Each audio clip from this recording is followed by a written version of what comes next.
तर मतदार यादी तयार करण्याच्या संपूर्ण प्रक्रियेत राजकीय पक्षांचाही सहभाग होता। मतदार यादीतील घोळाच्या आरोपांवर केंद्रीय निवडणूक आयोगाने पत्रक काढत हे स्पष्टीकरण दिले। भविष्यात जर कुणाला काही आक्षेप असेल तर त्यांनी विहित प्रक्रियेत आणि वेळेत तो नोंदवावा, असं सुद्धा टीका करणाऱ्या राजकीय पक्षांना निवडणूक आयोगाने सल्ला दिलाय। मतदार यादी तयार करण्याच्या संपूर्ण प्रक्रियेत राजकीय पक्षांचाही सहभाग।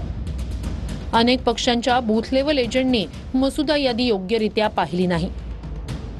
अनेक पक्षांनी मतदार यादीबाबत वेळेत कोणताही आक्षेप नोंदवला नाही।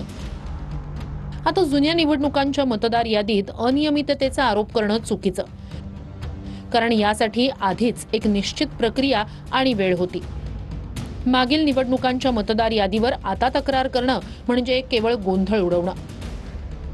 भविष्यात जर कुणाला काही आक्षेप असेल तर त्यांनी विहित प्रक्रियेत आणि वेळेत तो नोंदवावा।